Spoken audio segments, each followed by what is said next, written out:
Well, hello, and welcome back to the BackLog, and welcome back to Citizen Sleeper. I say welcome back because we've played this in a live before, and I really enjoyed it, and it fully intended to come back, but we didn't have time in the schedule until just now. We finished a lot of our other games, and so we'll dive in and hopefully finish this before Elden Ring comes out. It is a great game with dice-chucking narrative about being a robot and enslaved to your makers, and earning and seeking and wanting and helping others to reach emancipation and freedom in a space station that really feels like an Ark ship. So, you know that's gonna get my attention. So let's click to start Citizen Sleeper. So let's start as an extractor. They work in resource extraction, often in hard vacuum environments. Sleepers assigned to extractor work are often confident, self-sufficient, and have a high level of endurance.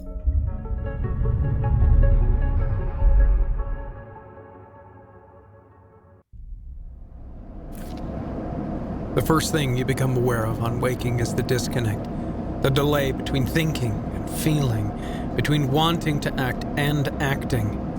Minor, almost imperceptible, but always present.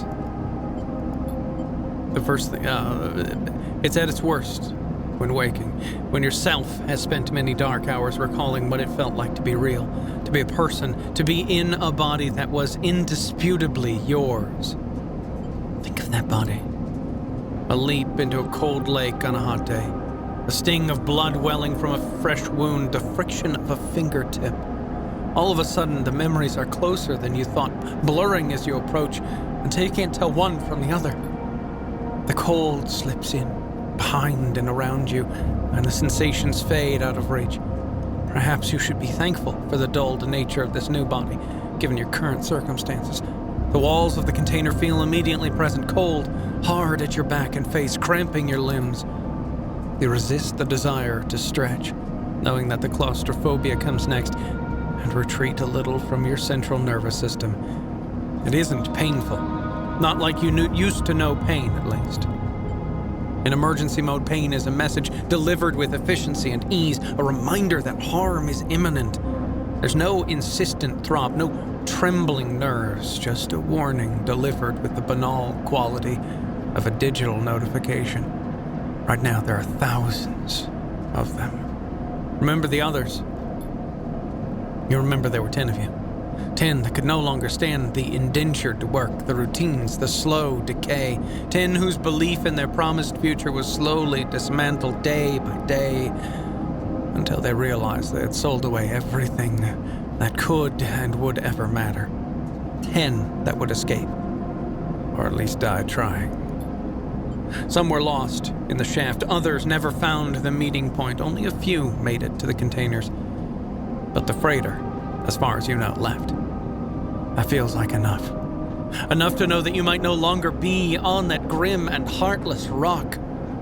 Even if in the airless hold of a freighter you might freeze solid long before you reached any destination. But you are restless. It's been a long time since you left, surely weeks, maybe months.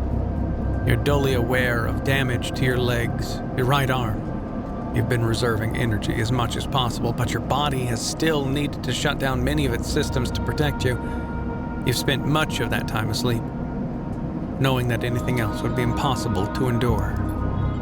You feel the weight of that impossibility begin to gather. It's time to sleep again, to nudge this false body into inducing delta waves in your emulated mind, and once again recoil into a dream of when you were once a person. Time passes. The cold creeps further in.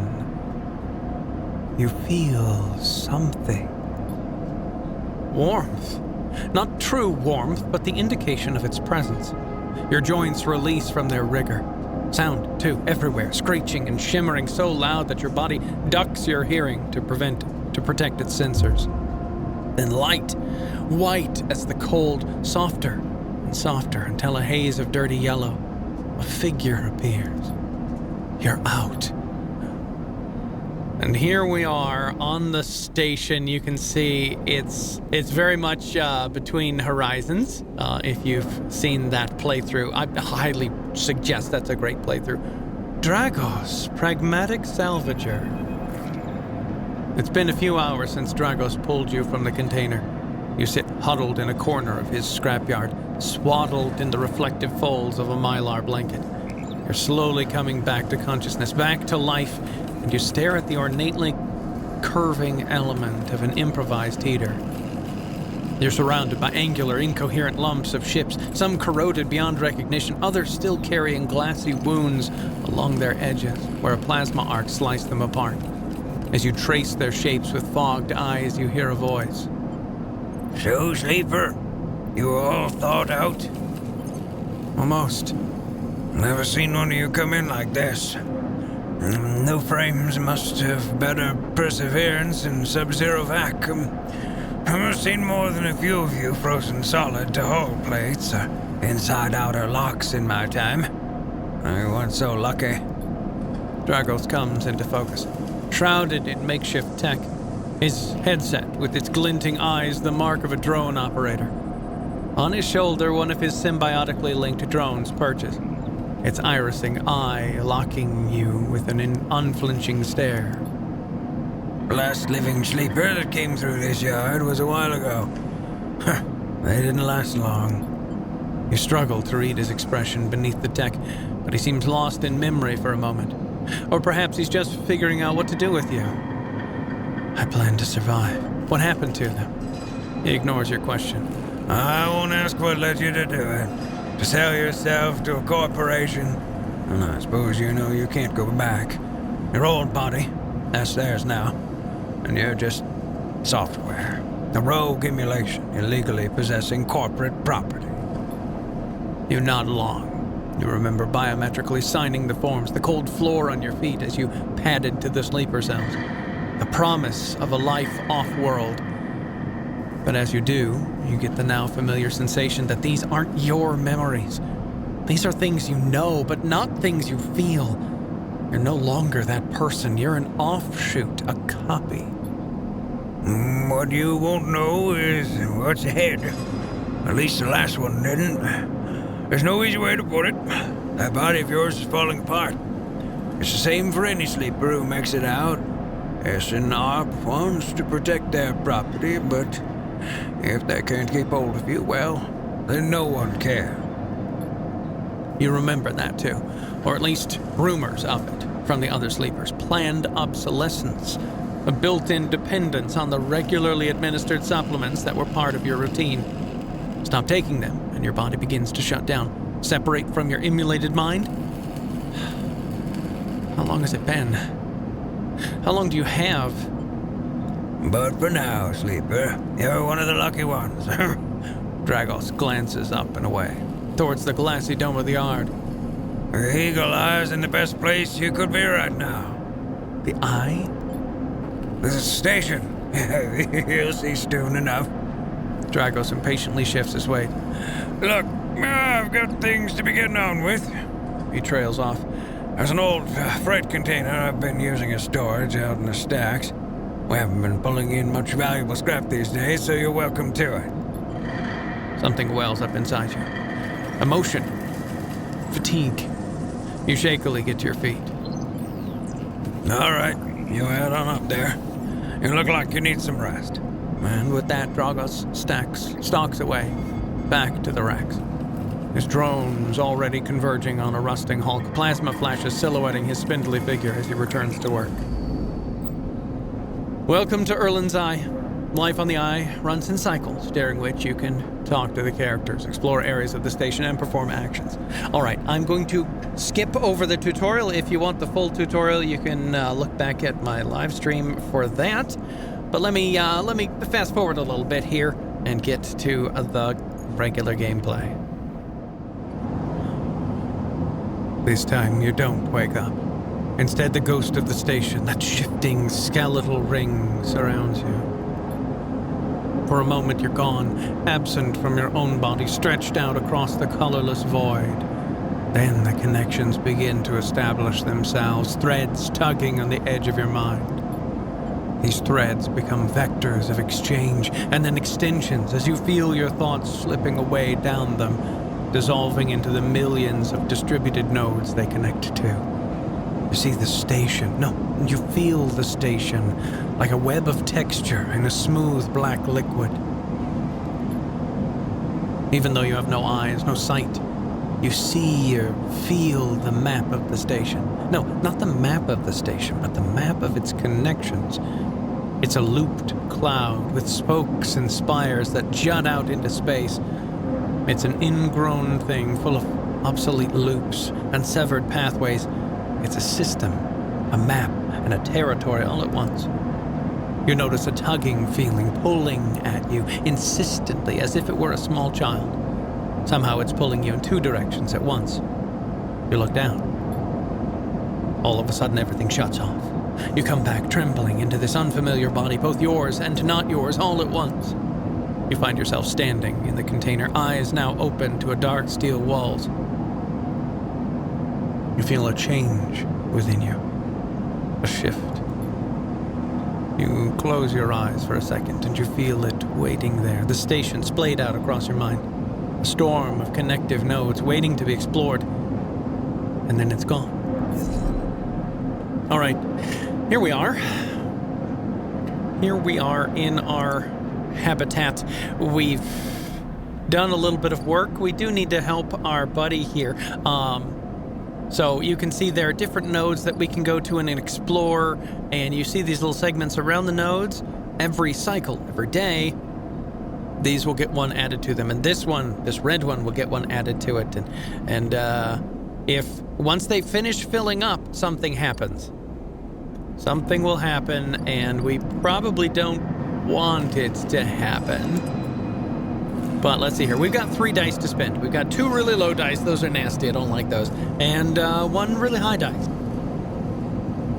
So we're going to take this die. Since we get a +1 to this, it's a good chance. Yeah, a lot better than that. It's a good chance that we'll get a positive action rather than a negative action and get some money. Negative outcome. Ah, crap. Well, we didn't add to this. We do need to add this. He's got a debt called in, and we need to help him with all of his work. And then just to keep ourselves alive, let's come over here. Because of our character build, we can do some sunbathing and hopefully get a little bit more energy for next cycle. Yes, +2 energy. Good, okay. We are fading though, and once this gets down lower, it's gonna be problems. So that's good to know that we have that. Let's go to the market though. We need to explore the market, and it's a bit risky, and we've got a negative circumstance here. So maybe we don't want to explore. Maybe we want to actually... so that's a 50-50. That's a 75-25.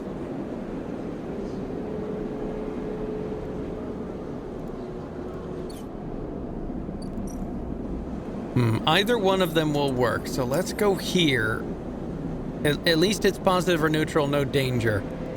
Maybe things will go well. Oh, we got 2, but we did lose 6 cryo. Oh no, we had to actually spend money. Boo! Boo! We've got to find a doctor around here so that we can survive, and we got to repay Dragos, our buddy here. We have no data. We've got 34 cryo. And we do need 60. Oh, we found some stuff. Oh, we found Sabine and Imphis, street food vendor. Lowered gate. Yeah, we need 60? Yeah, 60 to get upring.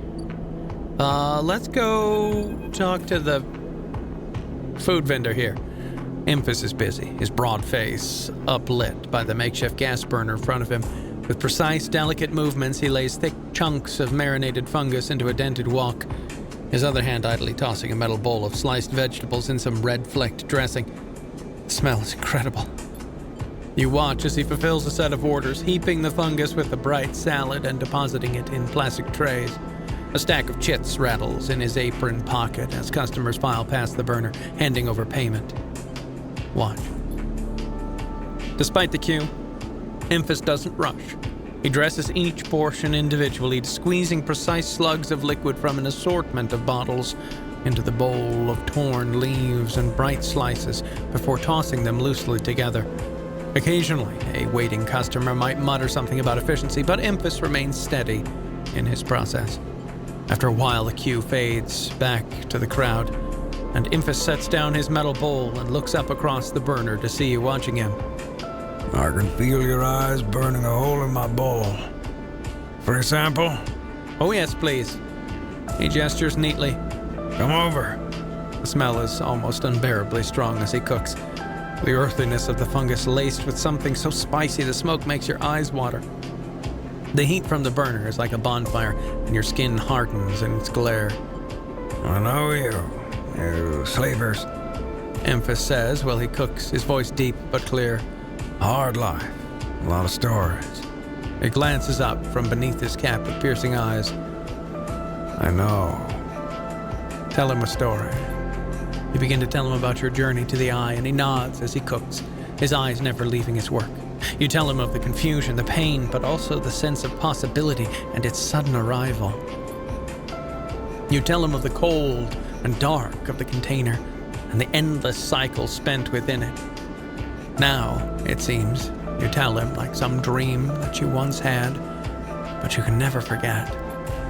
You tell him that the Eye excites you and scares you, and you're unsure where to walk, where to look, what to do.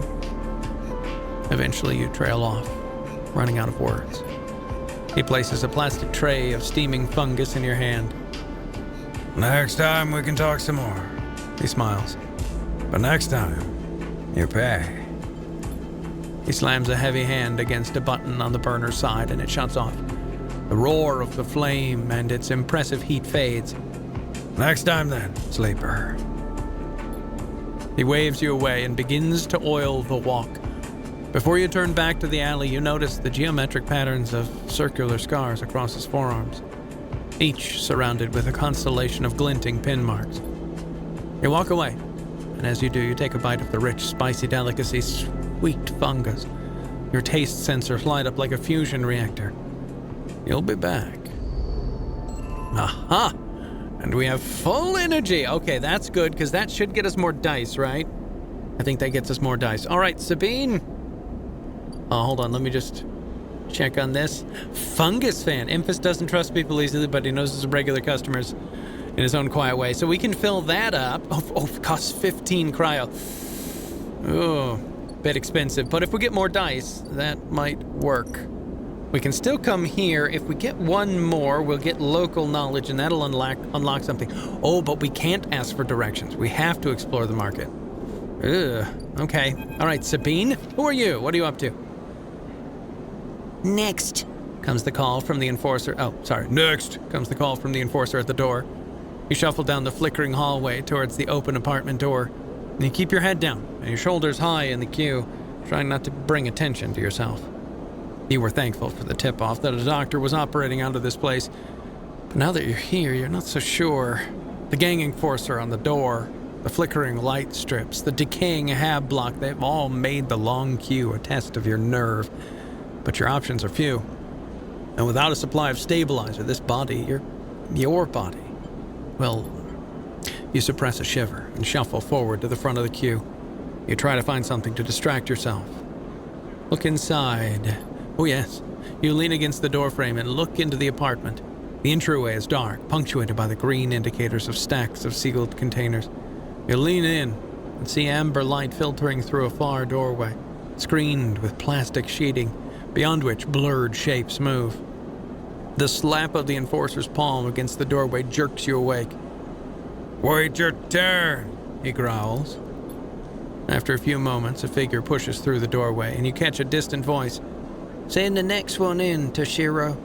The enforcer jerks his head, and you slip inside, passing through the dark entryway and pushing through the plastic sheeting in the far door. The room beyond is bathed in a warm light.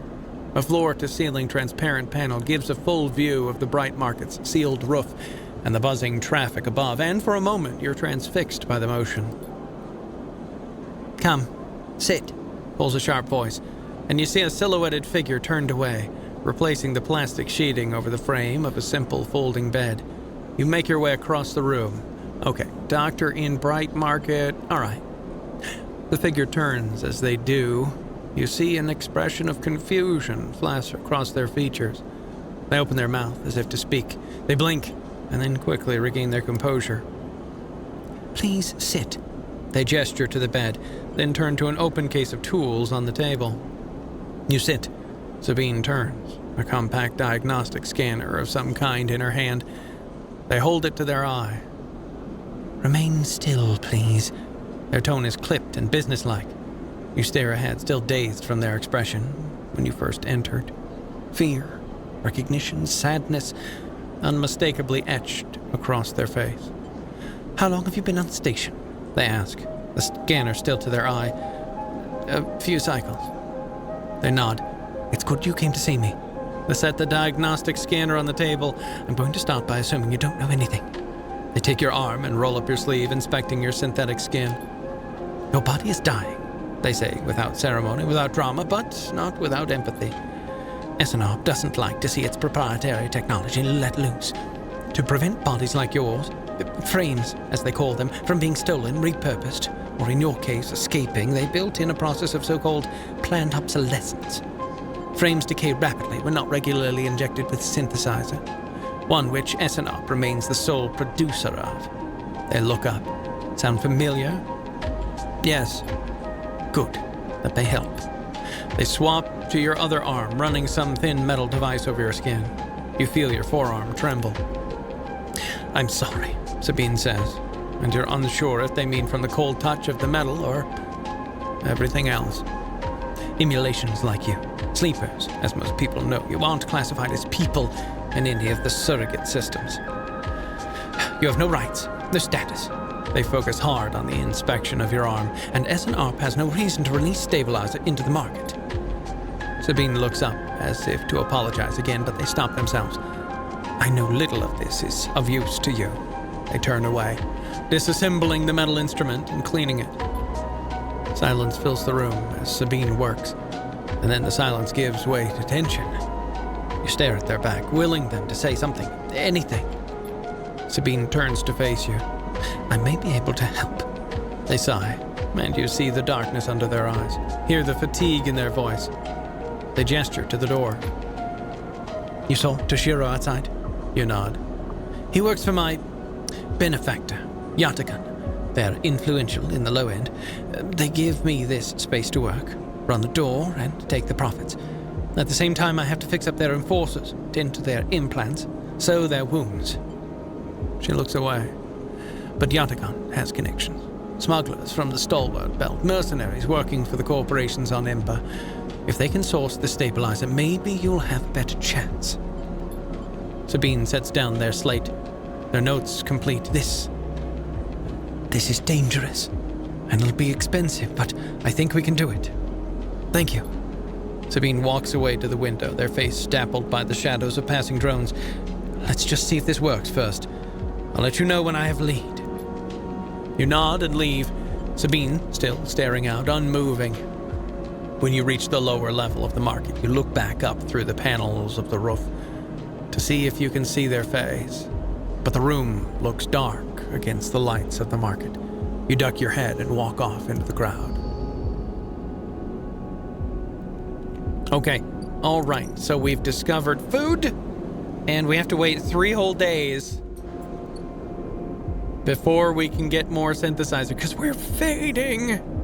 So yeah, I'm wondering if the energy is what gives us dice, or this here, or both maybe. And if it's both, nasty. All right, we're out of dice. Let's go in the cycle.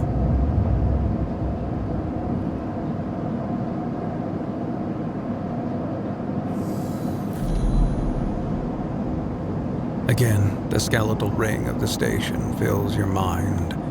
It sparkles with glittering lights, like stars reflected in a winter lake. It's clearer, crisper than before. The threads still pull, but you remain in place, flickering in the flow. Between the threads, you see bright shapes, caches of shimmering light beneath transparent crystal forms. You follow the path of a thread across the ring through these forms, then leap off into the void.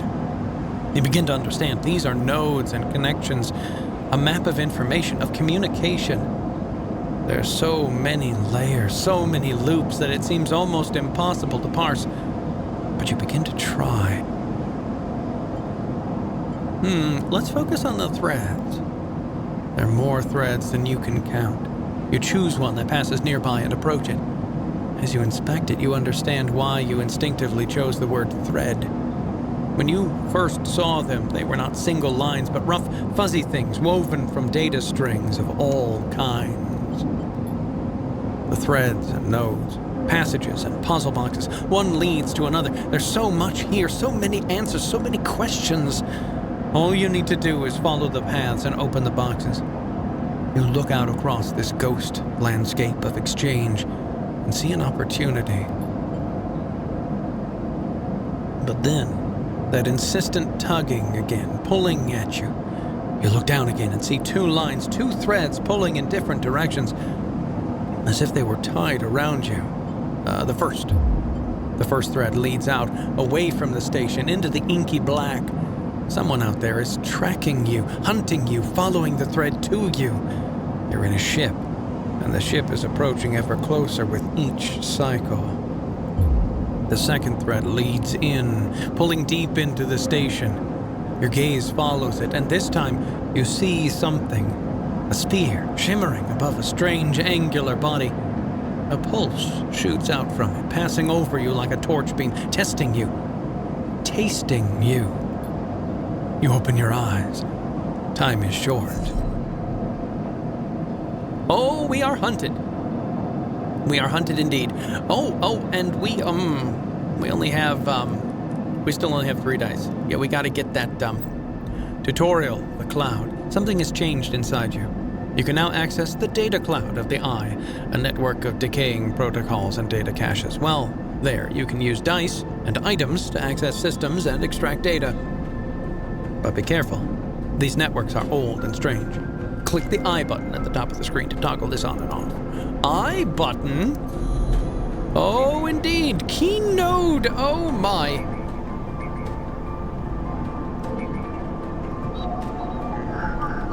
Slot Slowheim cipher. This gate conceals a network of systems which have been untouched since the Slowheim collapse. Input 1 Slowheim cipher. I don't have any Slowheim ciphers. Access protocols locked. Data actions allow you to extract data from the networks of the Eye.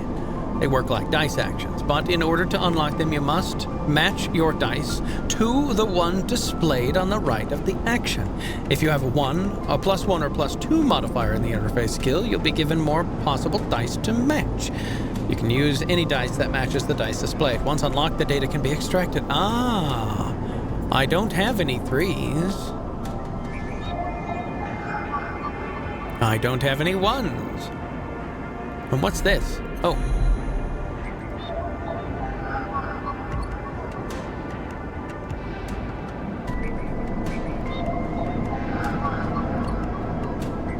A nice way of making 1s and 2s and 3s not be so harsh if they're rolled. Hey, you can get some data. And possibly access something new. A Havenge gate. I need a Havenge cipher. Okay, all right. But we do need more food and energy and things. Okay. First things first, we gotta repay Dragos.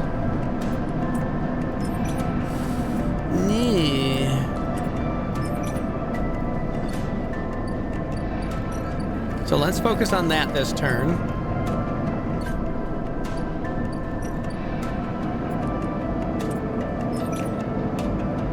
Let's try this. Can we get 2? No, we only got 1. Okay, so this will be 100%. This should finish it. Done. And we got 10 extra cryo. We are close to being able to open that gate. But now we go to Dragos. You arrive into a buzz of activity at the yard. Red blinking lights flash across a vast dark shape suspended below the dome. They flicker across scorched hull plates and bent structures, spilling from holes in the twisted shape. The cutter is huge and has been torn apart in some violent encounter. She's a beaut, isn't she? Drago stands to the side, focused on the hulking ship as it's lowered into the yard. What is it? Dragos laughs. That, my friend, is a great scrap. I should thank you. This place was on its last legs when you turned up. And now look at this. The ship descends slowly, its interior visible through multiple hull breaches. You struggle to gather the same enthusiasm as Dragos for this monstrous craft. You can't help but think of what became of its crew. What happened? What do you mean? He glances at you. I managed to convince our salvager friends to give it to me in credit. That's what happened. No, what happened to the ship? Oh, not my concern. He shrugs. The ship creaks like a calving iceberg as it reaches the base of the yard. Dragos is visibly excited. I know I said you shouldn't stick around, but I'm gonna need some help with this one. The drones start to crawl over the hull, their lights illuminating flashes of dented hull. Watching you. Wonder if you arrived in a similar fashion, locked inside that container, the wreck of the Asinarp freighter lowered into the yard like a corpse ready to be butchered. Or was the container delivered to Dragos on its own, a womb for your rebirth into this strange station?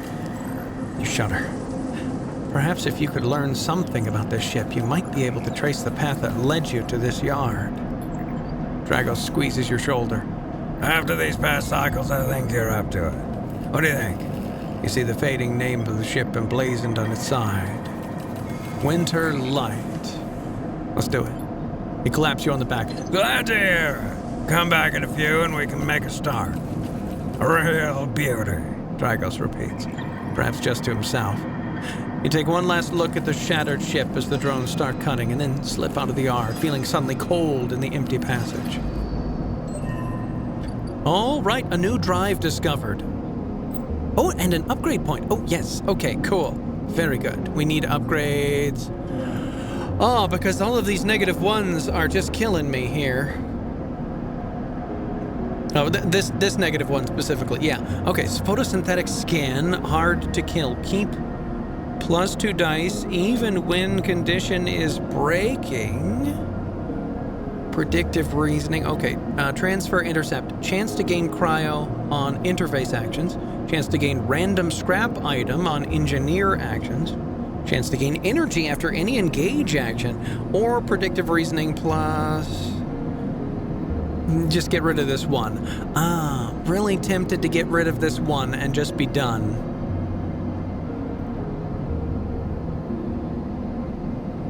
Oh, but this is really nice. Okay, so this allows you to always have 2 dice on hand, no matter what. Ooh,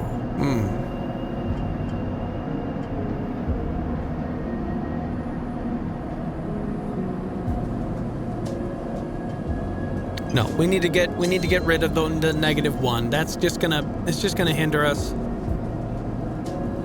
until we get rid of it. Okay, and what do we got here? Survive.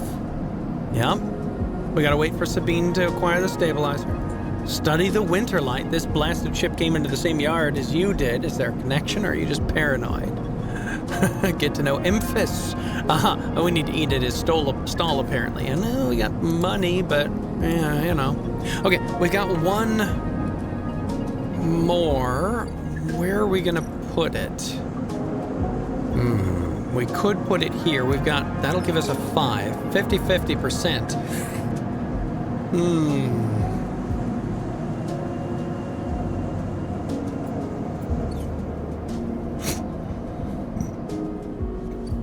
This will be getting here pretty soon. And we've gotten rid of that into it, so that won't be bugging us. Ooh, we could explore the market and hopefully find something else. Well, yeah, that would actually fill this whole thing. Let's do it. Let's do it. We're gonna risk it. Here we go. Negative outcome, I lost an energy. Oh no, and I didn't get the thing I wanted. Oh, stink. Ha, that's not what I wanted. I can order some fungus though, without needing any. Oh, there we go. Yes, we'll get a fungus fan. 3 energy and we'll lose 15 cryo. Okay, all right, so that's fine. That's fine. Off to bed. Oh, we're hunted now. Oh no. Someone out there is tracking you. Ah, we've only got 8 cycles. Now we only have 7.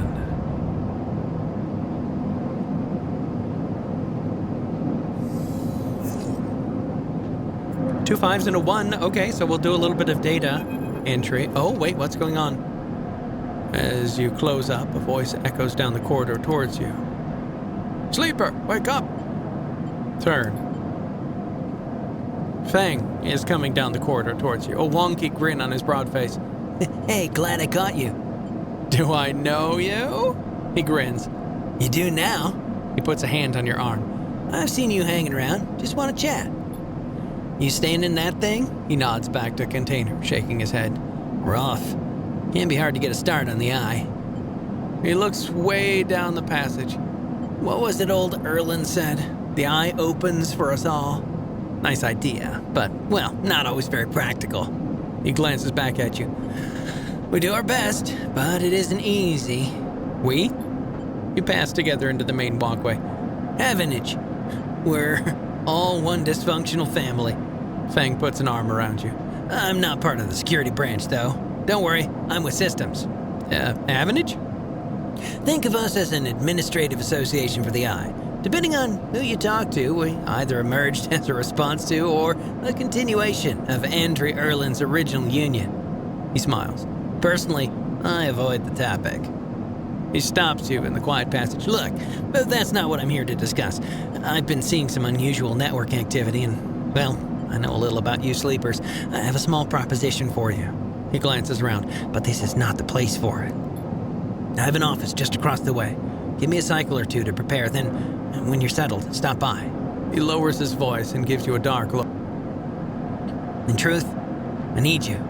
If what they say is true about you sleepers, well, there's work to be done. He pats you on the back, his voice bright and his stark look suddenly gone. Stay clean, sleeper. He walks off down the passage, raising a hand in farewell. All right, we've got another timer. Couple of days, you say. All right, so we could come down here and get some money. Possibly some scrap. We could come over here. Forensic trawl. Investigate the winter light means. Drago seems increasingly nervous about your presence in the yard. You're not sure he's going to hold his nerve much longer. Ah, so we've got to... The wrecked cutter Dragos is brought into salvage has a history to discover if you're curious.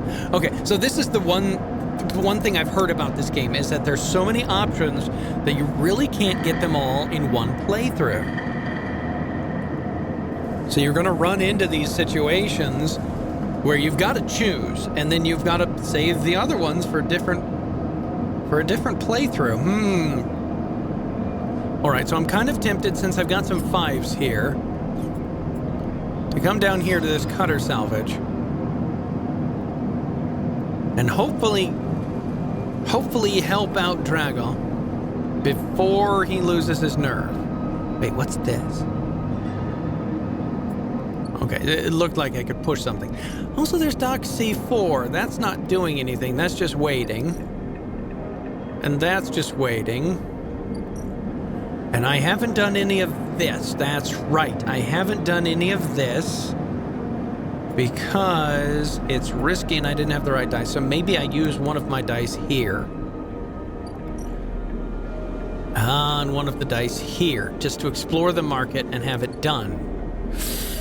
Oh, okay, we are 1 away from the surgery here, and hopefully that will fill me back up and I'll get all of my dice. Huh. Okay, we're gonna use one of these here and hope we get a good outcome. Yes, okay, we got a dock watcher. And so I think once that fills up, something good happens. But not yet. Not yet. And then let's come down... No, wait, not here. Not here. This is just like neutral. Let's come to this place and do some cutter salvage. We could do a forensic trawl, though, and just really focus on...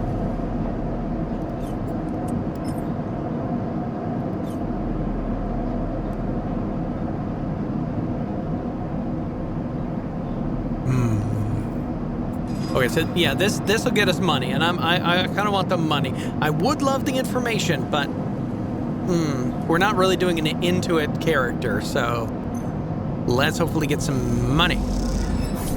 Yard clearance and cryo. Very nice. Now, into the data sphere. Oh, wait, what's this? Overlook bar? Buy rations. Talia keeps some expired Slowheim rations behind the bar for those weary spacers who ask why the Overlook doesn't serve food. Get a drink. You're unsure if your frame can metabolize alcohol, but this fungal drink fermentation along with the greenway seems like a good test. Oh no. It costs 6 cryo. No. Okay. Anyway, first things first. Let's go into the data sphere. This key node needs a 3. Havenage agent. Broadcasting in the open network from here, leaving them open to data extraction. Okay. This one needs a 1. This node pulses faintly as it mines cryo at a glacial pace abandoned by the hacker who repurposed it. Oh, so that'll get us some money. Some gang enforcers' implants are chirping out comm signals. Time to see what they're talking about. Oh, that's really, let's do that. Access protocols? Bypass.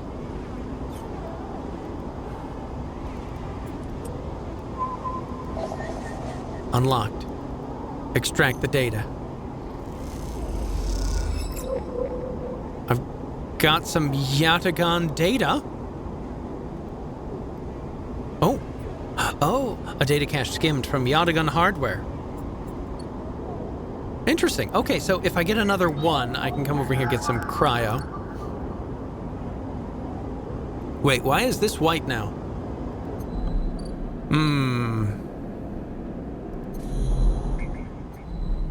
Huh. Okay. All right.